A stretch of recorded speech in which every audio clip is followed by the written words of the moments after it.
add up to their identity.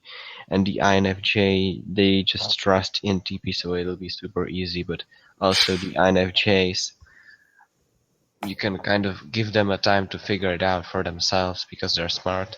But the ESTJ, it just I don't see a way. They're kind of stubborn in my experience, and they base everything, like the truth, based on the how long they believed it, GTSI. So it's like, I want you to get this done. Yeah, but you're incorrect. Well, how am I incorrect if I believed it for 30 years? And that's like, they keep going in rounds and circles, just adding no argument whatsoever, except it has been valid and they believed it has been valid for 30 years. So that's annoying. What? You said that's very true. I agree. I usually just get really annoyed and I don't know. I just present them with tones of logical argument and and leave. They just have to deal with this shit. I find it's best to have those conversations like after supper or something, so that you're not actually like waiting to get adopted. So you have all night to convince them and like logic everything out to the nth degree. And then when it's over, they're usually like, "Well, you make total sense. I'll consider that." I'm not sure if I believe you, but you do make total sense. I'm like, oh, that's the best I can do, I guess.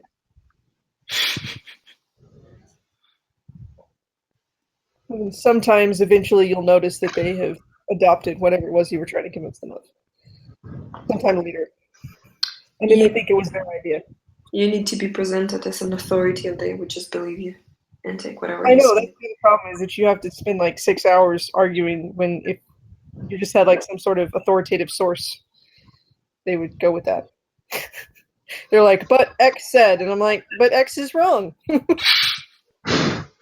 They don't care about that, and when they're superior, there's really nothing you can do about it except for leaving, and sometimes leaving is pretty bad. It's better to go with their conditions that are super fucking retarded than leave. I've been working on my ESTJ for a long time. Well, they're one of those types that I like them a lot better if they're older. Like develop their innings. That's what she said. Wow. Uh-huh. I'm working with one and I don't know. I mean, one of my greatest friends was an ESTJ, and he might do some interesting things, but there are things that I just internally smirk at within my mind, just like, hey, look at this person trying to develop their tertiary NE and acting like it's their dominant. But I think that's default within everybody. ENTPs think that they're too good at FE. INFJs get butthurt and think they're too good with TI. INTPs will overthrow you with minor fucking details. How do you think an E is presented in ESTJ? How do you think an E manifests in ESTJ? A kind of vision. Like, it's in the same way. I've actually mistyped an ESTJ as an ENTP, so it kind of manifests in a similar way of getting shit done in a sexy ass manner. Yeah, I mean, it's like they can have. They do develop like a good curiosity, but it's not as doesn't go for as long. Like it kind of like comes up in spurts, and then I think they're good at like brainstorming and like coming up with ways to solve practical problems. Yeah, but it's still so sorry. It's still too surface. It's on the surface level. They will. It's always very quick. But I mean, they can develop it if it's their third function. they still have control over it. Yeah, but it's not as good. Well, it's always going to be their tool function, so it's like it's not going to. They're going to like to get tickled, but it's not going to It's not going to move them a lot. They're going to use it to serve the top two functions way more. Yeah, it's like with tertiary FE, you're a manipulative piece of shit and you're proud of it. You don't really. Right, we're so awesome at manipulating. We're probably not nearly as good as we think we are, but that's kind of the same thing like ESTJ with Yeah, They're like, I'm so good at coming up with novel solutions to problems. We're like the wannabe car salesman of the MBTI. ENTPs? Yeah. We would make great car salesmen. Yeah. That's one of my. They have the NE, so they're selling these big ideas, the FE. Yeah, you go to the car lot and you sit around, you go find a cool car that you like or whatever, and you just stand there and then wait till one of the salesmen comes out and you just start talking to them. And then gradually you realize that in like 30 minutes, you're basically selling them the car. Yes. Yeah, I've realized that. I think that ENTPs are way more likely to go on the higher level. They'll implement a system and then fucking laze around and watch Adventure Time as it makes them money. I'd like to do that one day, possibly. So INFJs would go and pretend they're smart, their third function. Yeah, but they are smart. I think that's you trying to FE me around. I don't know. I have this thing. I don't know if it's an human trait or an ENTP trait, but I don't really know what I'm thinking, as I've said before. What do you mean, like more like what you're feeling? Yeah, I'm not sure if I'm thinking the other person is an idiot or something. I just see my mind as the exterior world. I see a part of it, and I react upon it. But it's not like I see behind the walls, even though there's something happening behind the walls. I think that like I don't want to have those fucking loosey ass statistics, but I think that I can only see like 0.0001% of my brain and physically kind of see it. I can see like the fucking thinnest surface of the entire iceberg that is my mind. So I don't know what's my motivations. I don't know exactly what is happening, but I just roll with it. You just feel engaged? Yeah, kind of. With a topic, so you feel interest in kind of talking and realizing what it is that you're thinking? Yeah, but I'd say it's a sort of depersonalization disorder. I think that's it. That's what it's called. So you kind of see yourself as an external object, and I can see myself as a person. I maybe understand even less than others. I'm not sure I understand. So let's say you see other objects, or you think that you kind of have a smooth wall between where you are. So imagine the fact that I'm playing with a microphone in my left hand. Okay. And I've just noticed it. I didn't know I did it as much. And I knew it for like 1% of the entire process of how I was playing with the microphone. I didn't send the I maybe did, but I don't remember myself sending the signals of playing with the microphone stand. It just does, and it's like on the left side of my view. Well, I guess I can relate, but I think that just happens for all intuitives, like in the sense of for awareness of your body and what you're doing. You feel like your body's just kind of like this really fancy organic, like mind containment unit? Yeah, well, that's how I feel too. Okay, cool. So I think that's just an intuitive thing. Could be. Well, the difference for me, like in a sense,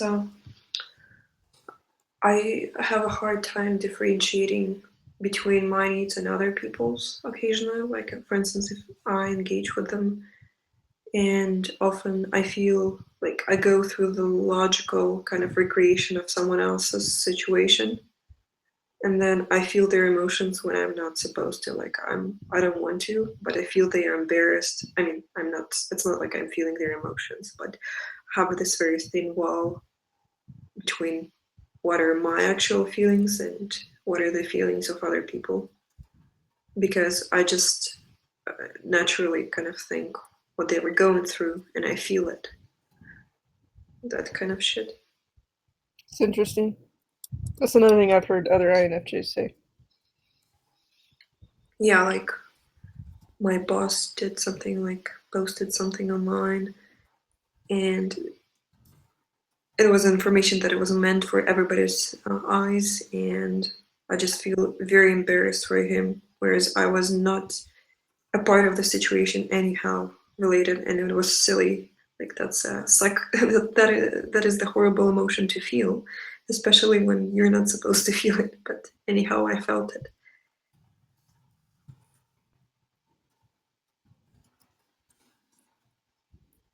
So that can be annoying. See how that would be annoying? Yeah, that could be annoying. Like, occasionally I just distance myself from everybody just not to feel anything.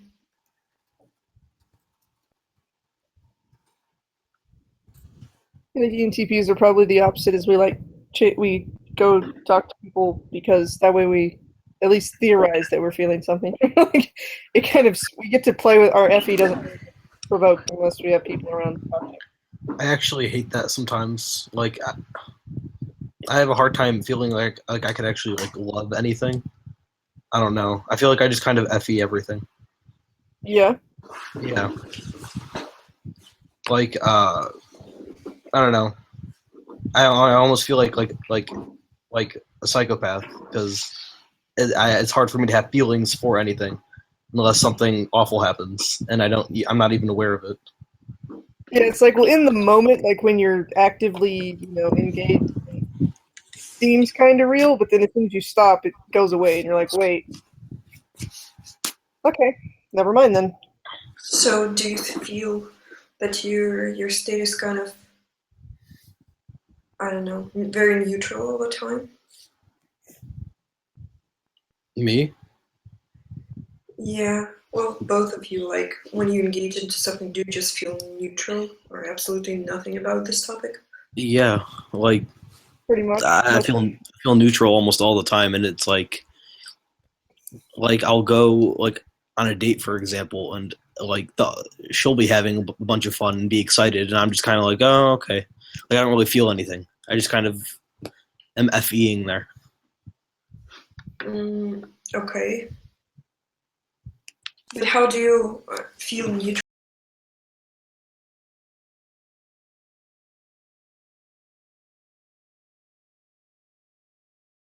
That if I'm feeling neutral, I just wouldn't have a motivation to engage into any conversation. What motivates you? The I absence would say that we can have an intellectual or like mental interest in something without like emotional engagement or something. Because a lot of times, like, I know I do a thing where somebody will say something and they're like, and I don't act excited, and I'll say that I'm excited and I am kind of mentally, or it'll be something that I know that once I start doing it, I'll actually be more, I don't know, actually excited. But when I'm just talking about it or what, like in that moment, I'm still kind of emotionally neutral, and it bothers people. I know that. So they're like, Like, act more excited, and I'm like, no, I'm like, that would be fake, because I'm aware that I'm not actually excited right now. well, even in the moment, I feel like I'm not excited. If I examine myself, I think that's why I like to do things that are like so intense that I don't have the mental. I can't spare the time or attention to think about my actual state of being, or I might die or something. Well, if Yeah. I'm engaged intellectually, I feel excitement like, oh, that's interesting, I want to be a part of it. Or, well, that's not interesting, I'm about to leave. Yeah, I mean, when I'm engaged in a good conversation, I don't actually, honestly, I don't actually feel much, but I do get engaged, and I don't notice my existence, and therefore that's nice. Like those are the best. It's like you're anything that takes up most of your attention, most of my attention, is good. But I'm still doesn't necessarily mean that I'm emotionally engaged. So, when do you feel you're emotionally engaged? I How don't often know, do you feel that?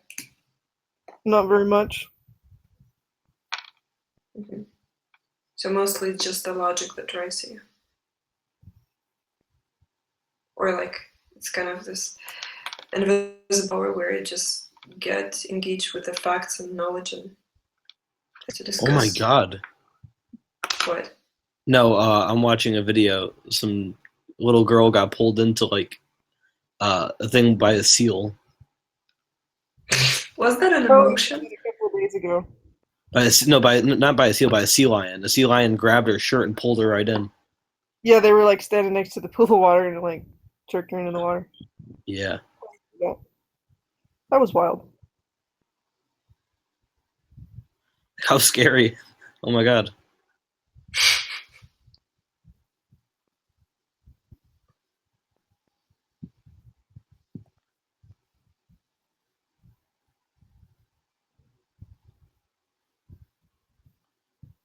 Yeah. I'm trying to think what like if I had to describe what motivates me, it's basically just there's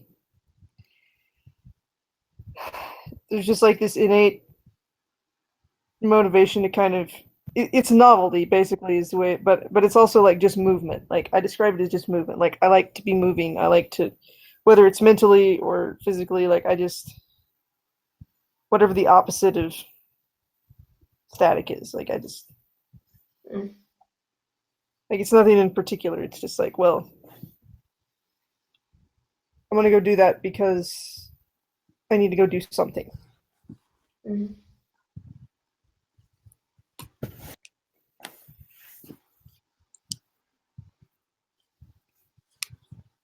And then there's, like I do more. I go to like go further out of my way to do things. It's usually chasing excitement or something. I chase excitement pretty hard, but it gets harder and harder to catch. Dadgummit. I know what you mean. I don't. This just happened to me. I mean, this sort of relates, but this just happened to me recently, where I just got out of school, and I was like looking forward to getting out of school to get away from responsibility and stuff like that. And then I realized, oh my god, I have nothing to look forward to. I have nothing to do, and I was like both ecstatic and nervous at the same time. So immediately, I go on and I started applying for jobs. I'm like, I need something to do. I do that. I like chase things I don't even want. I'm just like, but I need to be doing something. Yeah. I talked to my best friend is an ENTJ, and she said she has to do, also she feels like she has to do something because that's what she does. Otherwise, she's bored. She's constantly poking people to find something interesting, and then how to utilize it, and then buzz them around and make it useful.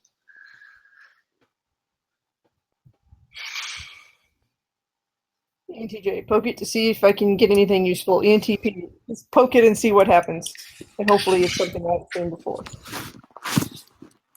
Yeah, well, she would. I saw something today that said ENTPs are trolls, ENTJs are douchebags. That's how to tell the difference. And I was like,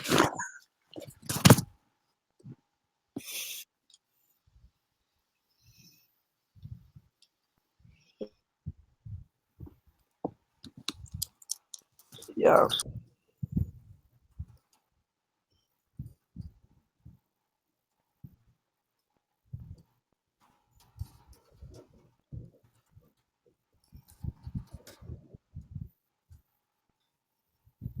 Oh yeah. Hi Jesse. I didn't see you pop up there. I was not paying attention to what was in front of me.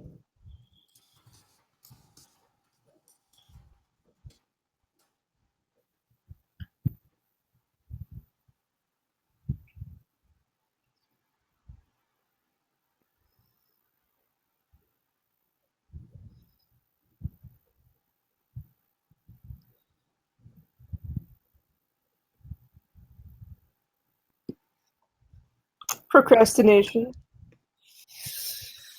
I have like 20 papers to grade that I haven't started yet, and then I have to write a sermon. Does grading papers suck? If I cared enough, it probably would. It's just kind of boring. Like, I'm very serious about it in that I try to be extremely fair and accurate, but I don't obsess over them either. So, I don't know. Do you ever have a bias, or like do you have favorites in your classes or whatever?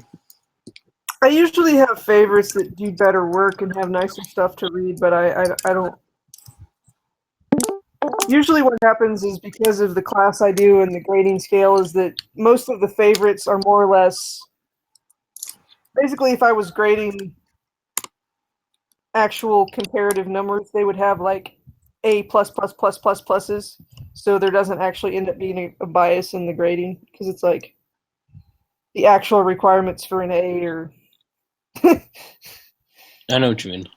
quite a bit lower, so I'm always kind of trying to track it though and make sure I don't. I just try to be consistent. Are there like some students where you just don't need to even check their work because you know that they just they do what they're supposed to do? Almost like I always check it, but once you, I will admit that once a student has kind of established a consistent behavior of being above, going above expectations, I probably will skim their work more. Like I probably won't.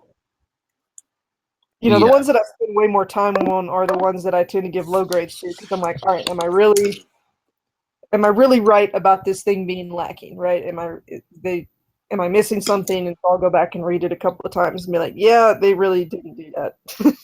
Yeah. Like I noticed that sometimes I'll turn in like if I'm doing really good at the start of a semester, and I'll start turning in shitty work, and I'll still have like a high A in the class, and I feel like I shouldn't have, but then I just kind of think about it, and I'm like, I was probably just skipping my work, so I'm like, this is great. Yeah, I never know. I'm always basically I don't intentionally do it, but I kind of compulsively do it, like basically dare the system and see how far I can push it. Yeah, it's like, because I'll procrastinate. Like this last semester, I took a class, and I'm in graduate school, mind you. And every paper I wrote, I didn't do the reading or the watch the videos or whatever very much. Like I would usually start off, but then I would get distracted and not watch them all. And so then I usually skip to the assignment, and then I go, can I write this assignment without actually studying any of the stuff I was supposed to?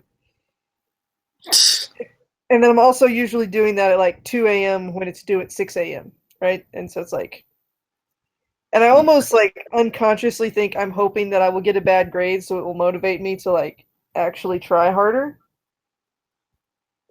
But that doesn't ever seem to happen. I always just get good grades. And so it's like, well, what's the motivation to like try harder if I get like a perfect score and I really just totally procrastinated and didn't study? Yeah, it just you take it for granted. You're like, I guess I'm just awesome, and I guess I should just roll with that. But because I Yeah. can't motivate myself to like go beyond like an A. That's like my dad's biggest complaint with me because I'm going to college in a year, and he's like, Anthony, you got to start studying for your things. And I'm like this semester I gotten like at least a 92 on every single final. I didn't study for any of them. And he was yelling at me for not studying, even though I got straight A's, because apparently, when I go to college, I'll have to study. So, according to him, I can't tell you for sure, but people told me things like that too, and I really didn't. Occasionally, like the thing is I was pretty good about knowing if it was memorization type stuff, I would study a little bit, but that basically meant like rereading over it the night before or something. So, yeah. Busy work kind of shit that you just do over and over again. But like 90% of it, I probably acted just like I always act. Yeah. What did you major in in undergrad? I did 2 degrees. I did one in math and one in computer science, Oh, okay. with minors in English and ancient Greek. If I would have stood another semester, I would have had a 3rd degree, but I kind of went all out. I kept myself busy. I think that was probably why I did so good. And also, I hadn't been to school, so I wasn't tired of it, and it was kind of new and exciting. That was good. Mhm. I didn't even have any study school skills. Like, I had never studied for anything ever because I did I did some of my assignments when I thought they were amusing, and then if I didn't do something, I didn't consciously do it, but I would just kind of conveniently forget to do things that I didn't want to do when I was homeschooled. So even just like diving into the whole structured education thing, I did fine. I didn't really study. Yeah. I'm not super worried. I remember lying when I had, or not lying, but shall we say working with the truth when I had to, because I would get these jobs as what they call me, a supplemental instruction leader, which is kind of a dedicated tutor for a class. And it was the primo like student job because you had to have A's in classes to get it. And there was always these applications and they're like, what are your favorite study, what have you learned about study? What study skills do you use? I was like I can't be truthful because my study skills and recommendations that I actually do are all terrible. Yeah. Like, I don't study. Occasionally I reread my notes, and then my number one thing that I learned to do was play games in classes. Because then I didn't like zone out. Yeah, or you like do it at the same time. Yeah, well, I would do homework, but then I would usually finish. So I had, and so I would print out. I would every week go to the computer lab and print out Sudoku games, and so I always had a stack of those in my notebook. Oh, And so I would play those in class, and then my calculator, my TI-83 or whatever, had like Snake and something on it. So I the would be like playing Snake with my calculator all the time. And yeah. then I was really excited when, because I had my Palm Pilot and it had a few games, like I could play Monopoly and a couple things. But when the iPod Touch came out, like that was the best thing ever for for school. And it was before everybody had a cell phone, so I didn't get in trouble for like sitting there playing on my iPod Touch all day. Oh, And yeah, that was literally my secret because I learned pretty fast that if I didn't do that, I would zone out and not hear anything the teacher was saying. yeah. I could see how that would happen.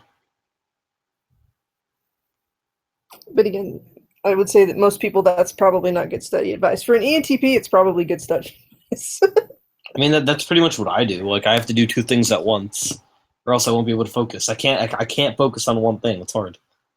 Well, if it's really interesting or really hard, I'll focus on it. Like if it's utilizing all of my brain, but most things aren't that way. Yeah, Or like in but classes, like eventually you'll tire out of it too, though. the first time they explain it, you're kind of paying attention. You're like, okay, all right, okay. And then the third time they're explaining it, by then I've zoned out. That or like, yeah, I know what you mean. Yeah, and it was like, okay. Or they would just do it so slow because people would keep or we'd be in the middle of explaining something and people would ask dumb questions several times, and then I would zone out because I'm like, wait, not learning anything. And then 30 minutes later, like, oh wait, they just said a bunch of new stuff that I wasn't paying any attention to. Yeah. Do you learn kinesthetically, would you say? Sometimes I'm pretty. It varies. I tend to learn. I don't know. It depends on the thing. Like I learn interactively way better than any other method. Yeah, if I'm somehow involved in it, that's definitely the best way. Yeah. But as far as just like information input, I'm pretty good. I'm pretty good in other ways. as far as just information input, I'm probably even across the board. But yeah, if I'm actually doing it and I have a reason and a not necessarily structure, but there's narrative to it, I think that's part of what it is. And I'm doing it, then that's definitely the best. Ah. Because it's connected, right? It's about having all the connections, and you're like, oh, this goes with this, and this all comes together. Yeah, I know what you mean. I don't know that it's actually the physical act of it. I think you nailed it with the word interactivity. Yeah, like I don't even want to like kinesthetic was, I guess, a bad choice. Like even if it's math, something as simple as like logs and figuring out how to place them and like work with logs. Like when I was first learning, it was sophomore year, and it was an algebra 2 in trig class, and I found it way better just to like cut out like natural, like the sign of natural log and e and stuff like that, and place them with my hands rather than just listen to him talk about it. It was that helped me way more.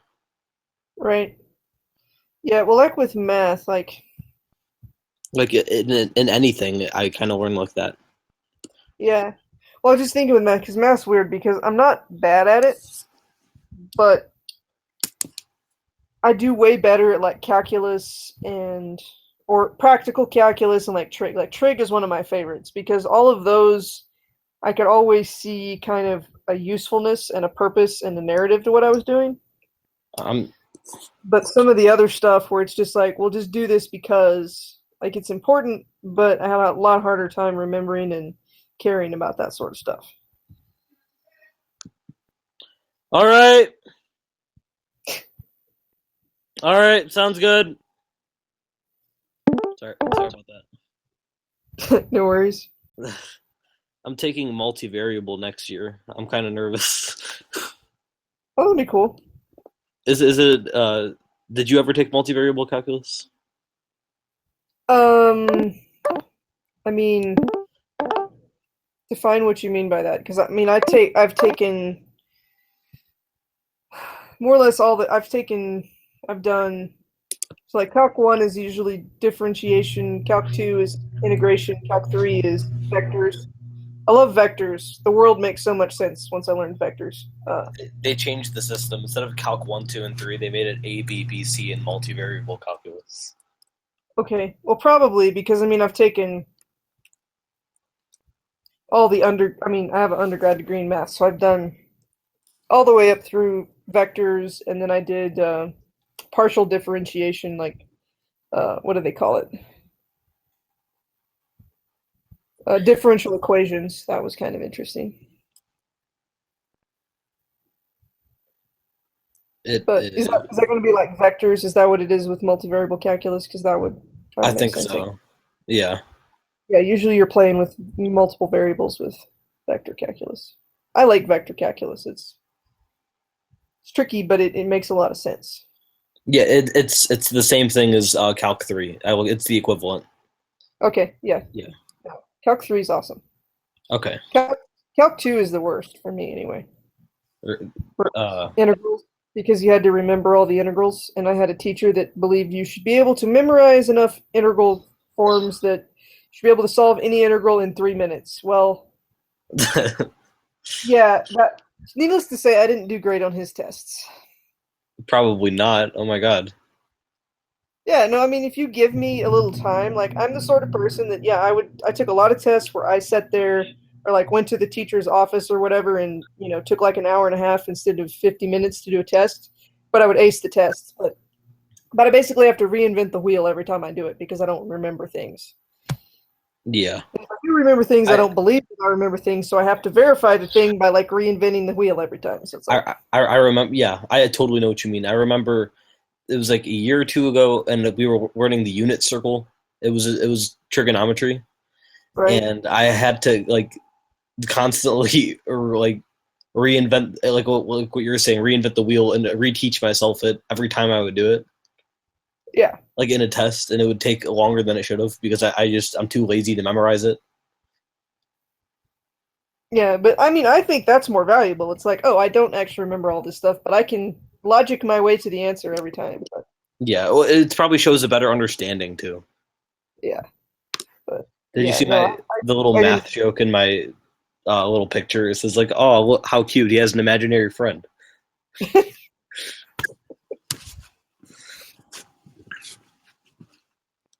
yeah. No, that's me. That's good. As long as they would let me, as long as the teachers would let me take a long test, then I would be fine. But that one teacher, he was sure of it. He's probably like an INTJ or something. Oh,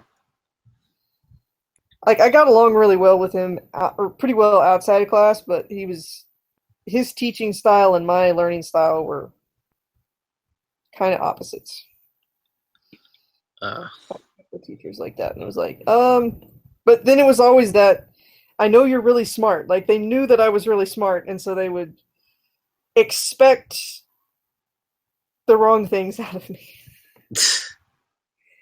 They're like, why don't you, it's like, we know you're capable. I'm like, yeah, but no. Like, I'm really smart, but I'm not smart the same way you are. So yeah, the different forms of learning, bud. yeah. And I feel like with INTJs, that's really hard to convince them of. Like they don't get that. Yeah, they're kind of like ISTPs in that way, almost. Yeah, they're like, this way. They're like, obviously. And you're like, well, no, but. They're like, can't you see it? Yeah. That and it's easier for them because they have that TE creative, so it's like they figure out all the shortcuts. Like I know an INTJ kid who was in my math class, and he would like question the teacher all the time on shortcuts he had found faster ways to do it than the teacher. And then there was like an INFJ kid who was like, whoa, wait, hold on, and would try to like figure out everything and do it the slowest possible ways and try to understand it all. Yeah, well, that's me. I always intended to understand it, not necessarily get to the result fast. Yeah. Because I knew that way I would, if I understood it, then I could always invent the wheel, if per se. Yeah. Because I knew that was how I was going to do things. I think that's kind of why I got into programming, because it's not. I mean, do you kind of get what I'm saying there? Yeah, I like programming. Like I just kind of took a class and just was like, this is really cool, and I like this, and I'm good at it. I always I remember before I started, I thought it was so cheesy. It was like they'd get like, I forgot, I was like 7th grade when I started, and they showed us a video of like Steve Jobs. No, it was Steve Wozniak, and he like did his first Hello World program, and he was like, and my eyes flashed, and it was amazing. And I was like, oh god.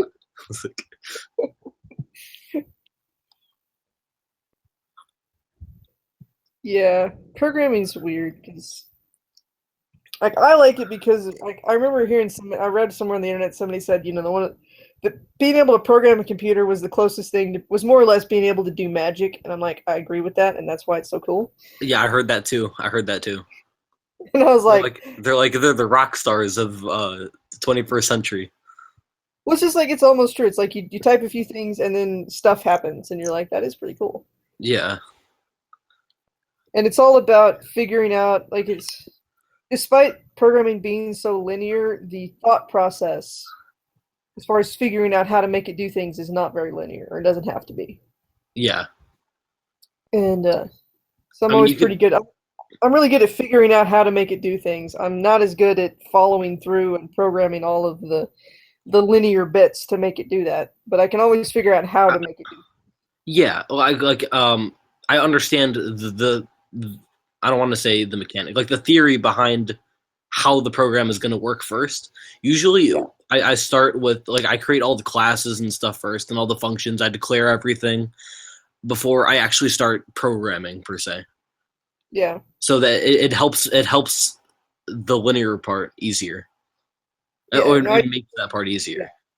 Yeah, I usually kind of have an abstract concept, and then I start trying to carry that down into I have to have a whiteboards are the best thing ever. I mean, piece of paper works, but if I can go stand at a whiteboard and I start drawing like bubbles and lines and the overall architecture and structure, and then I can start bringing it down into the bits. Yeah, I know what you mean.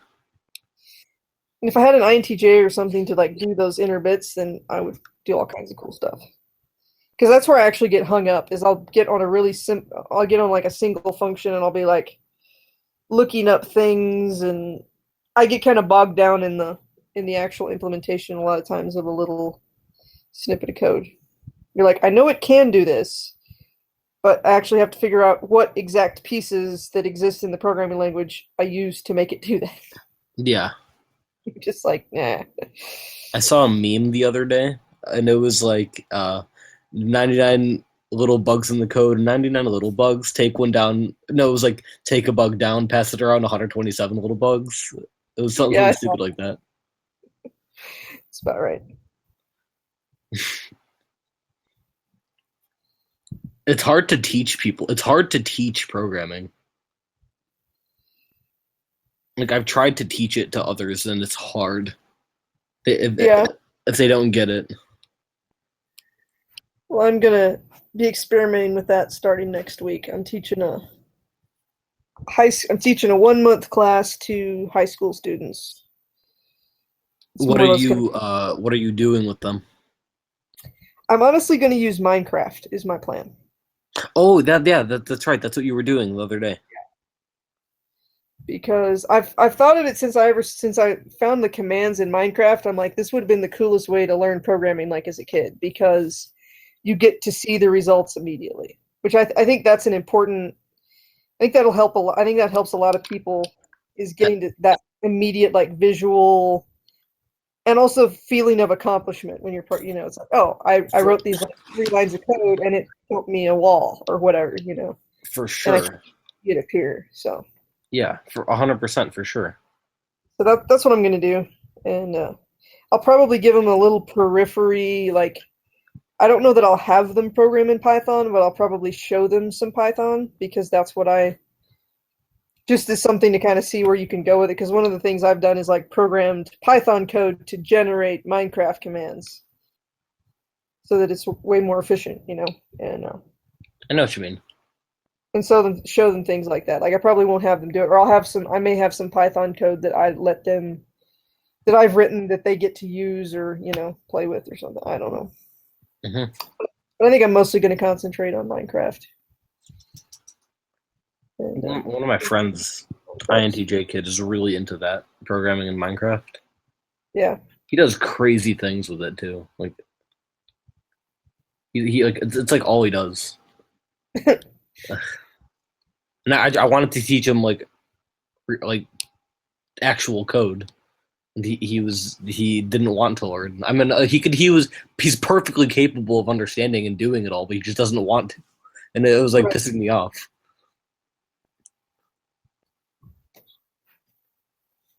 Well, knowing the commands in Minecraft does make it more fun for sure. Yeah. It looks really boring. Like I'm just like, oh, there's this cool interactive world I can play in, and I'm sitting over here like just smashing keys. You're like, okay. Yeah. But I don't know. I did have a lot of fun playing around, like making. It's usually never complete, but I always have these big because I like if I'm gonna make some in Minecraft, I want it to be like giant, but I don't have the patience, so that's why I started building little Python programs to like make me cool little towers and things, and then it just spits out this like 50 lines of Minecraft commands, and then as long as I'm running my own server, like if you're not on your own server, you've got to enter them in one at a time, right? Yeah. But I'm usually running my own server, and I can just go to the server side, and I can literally put in the whole like stack of commands all at the same time. That's kind of cool.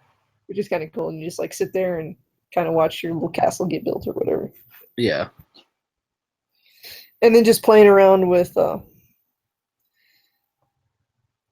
like booby traps and things. I put when I first learned command blocks, that's what I started doing with those. Oh, somebody walks into here, then they get transported into my dungeon, and then if they're transported into the dungeon, anybody that's transported into the dungeon other than me gets put into survival mode, so they can't get out of the dungeon, right? Yep. Stuff like that. Yeah. And then it's like cool things like I can walk around between all the dungeon spots, and I just like walk around and it transports me between places, but it doesn't work for anybody else. Yeah. What are those those pads called where you step on them? And Yeah, like, what are they called? pressure plates usually. The pressure plates. Yeah, it's like, all right, there's a pressure plate on every block. Figure out which one is not going to make you blow up, Right. and or which ones that are going to get you are going to get you to the end. And yes, you are in survival mode. So Right.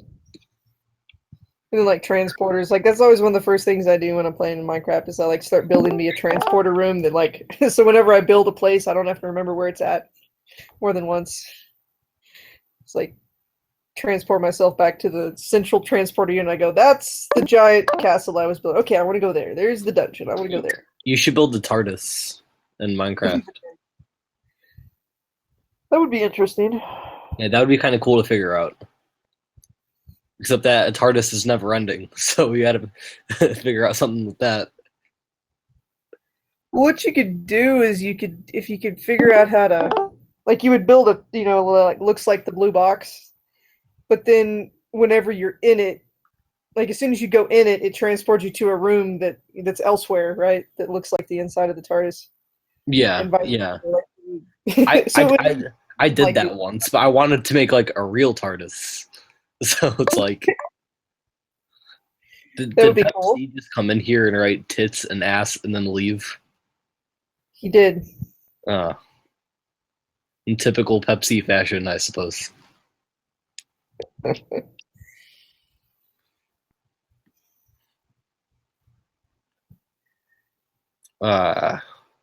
What was I gonna say? Oh yeah, about the TARDIS. About when I built my own. It was like before I even knew about the actual command blocks. This is earlier. Right. Yeah. And I wanted to make one so bad, and I should now. Now I'm thinking about. I'm planning on doing that now.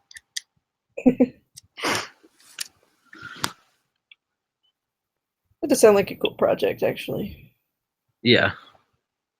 I feel like I need to build my like mind palace in Minecraft so that when I forget what it looks like, I can just go back. Your mind palace. Yeah, it's this, it's basically using kind of visual memorization techniques, Oh, okay. Okay. accumulating them until you have kind of this, and like the theory is that you build it kind of on a easily remembered, I guess, environment. Okay. So it's like the stockpile of your ideas that you don't need to remember, but they're there. Right, but it's like theoretically you could almost get to where you could. I don't know, like I probably with low SI probably never going to do it like as good as some people do it, but it does kind of work. Like I've had decent success with like it's like visual narrative memorization kind of stuff, and it works. But so like my mind palace is because everybody's like we need to make something familiar, but since I don't remember anything in that well, it's easier for me to invent something than it is for me to remember something I already know. But Yeah. so I have like a TARDIS, and so like theoretically it was going to be like, all right, you pull a lever, and then it opens up a room, and that room is dedicated to whatever this sort of stuff I was trying to remember, and so it's like full of all these like visual cues to remember things, and it works short term. I can't remember. I've never managed to remember it long term, but I know what you mean. Well, because memory is important, and in it. yeah, memory is important, and I'm not sure.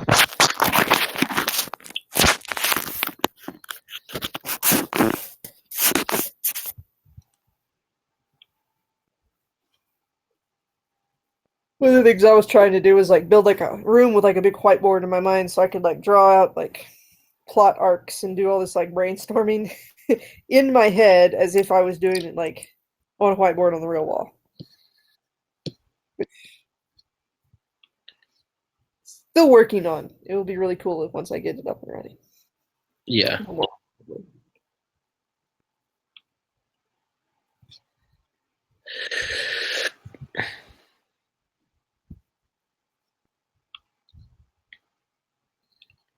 I feel like building a Minecraft one is actually a way better idea. It's like I'll just externalize my mind palace into this computer chip, Yep. I go build these rooms for memory things, and then all I need to do is like go look at it, and then be oh, okay, I remember all this stuff. But then you got to remember that you have to remember it. So it's like what it Yeah. means. Information I usually remember when I want it, right? I guess. That's always the conundrum is you're like, I know that I have this information. I know that I know this. I know why I need to know this. And I know kind of where to look for this, but I don't actually remember this. Yeah. You can't like I don't know. You can't really have like what I would call like NI memory, where you just kind of make like little uh like NISC memory. It's like making little representations so that they just sort of remind you of like the like the meaning of what you were doing, I guess. Right? Not like you kind of get what I'm saying, right? Yeah, I get what you're saying. Like I said, I kind of remember like I have like a directory system. Like that's kind of what my memory consists of. Is it tells me that those things exist. And sometimes kind of points me in the right direction. But I don't usually remember the actual things a lot. Ah, But I'm good at knowing what it is that I need to know, right? yeah, You present me with a problem, it's like I don't know the answer, but I know where the answer is, or I know what the answer is. Like I know where to go to get it. yeah, Like it's like this, but I don't actually remember the number or whatever it is that I'm after. And then I also have a black hole in my brain. That's where most things go. And it also randomly spits things back out. But that's yeah, pretty much that's all the organization the actual data has. Like there's a directory that doesn't know where the things it's pointing at actually are. It just knows they exist and that's what you want. Maybe what to call the thing that you want. And then I have a black hole over here that actually that randomly spits really important things out, but then also a lot never does. And just kind of laughs at you and goes, ha ha ha. You know it's in here, but you'll never find it. yeah. You just have to trust it. Like it's either cooperating or not cooperating.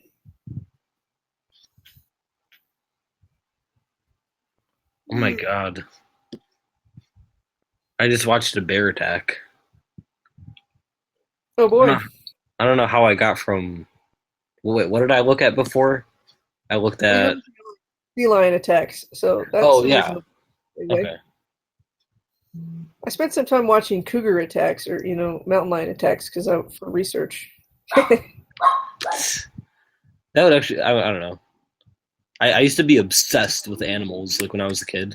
Not like being around them, but learning about them, like in sharks, like in shark attack stuff.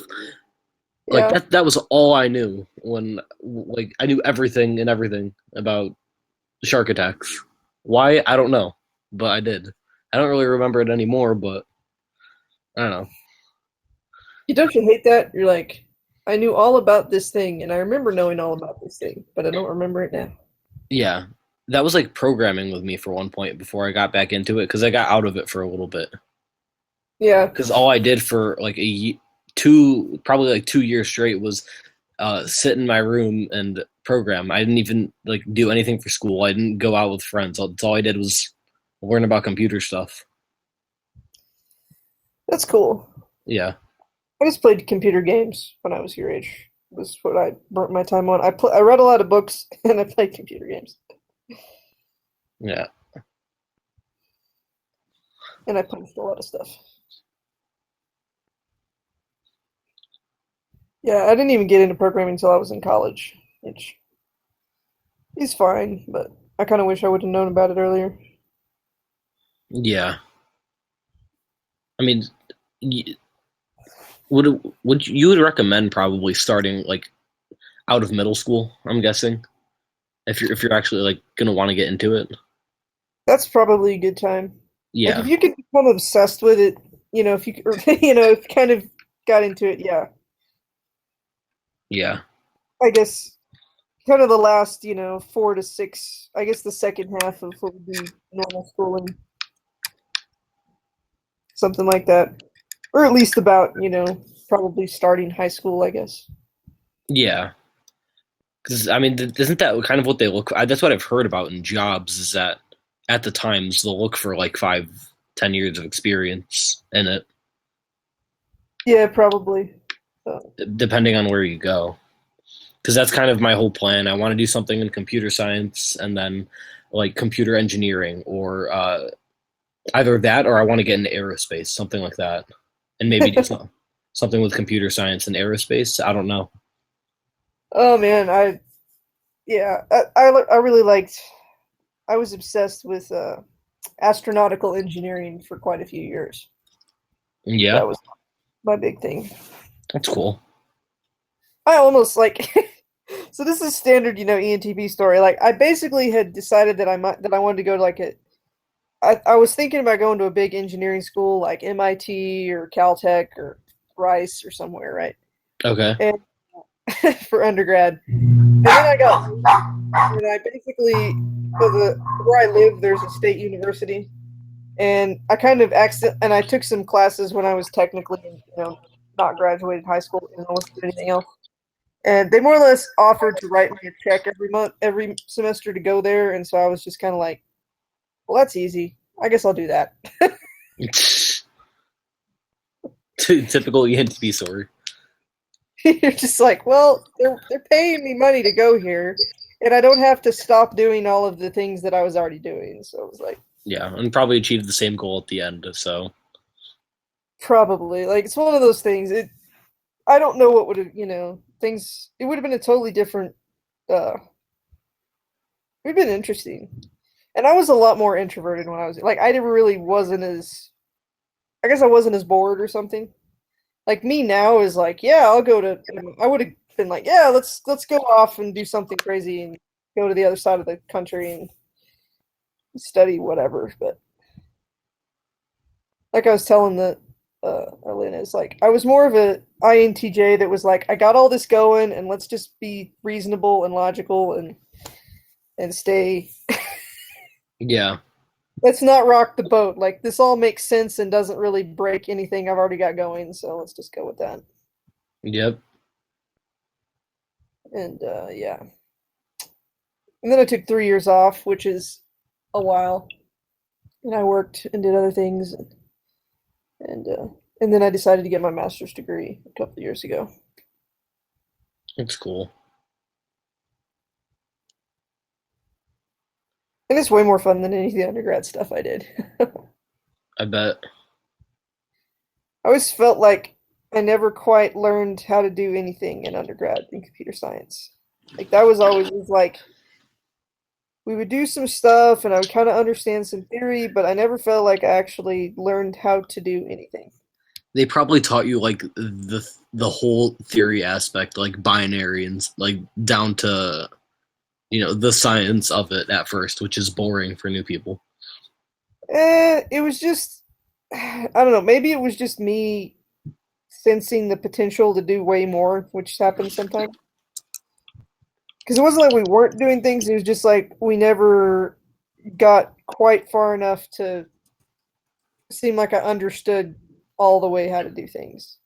It's like here we're going to do this and we're doing some stuff, but it didn't all tie together real well. I know what you mean. And Did you ever learn like in computer science in undergrad? Did they ever teach you guys like your hexadecimal times tables? Or we did a little bit. I had to take for my degree. We had to take one class that was actually part of the EET program, the Electronics Engineering Tech program, and it was a junior level class in that program, and it was all about physical memory and hexadecimal and binary and all that sort of stuff. But in all the other classes, we really didn't talk about it much.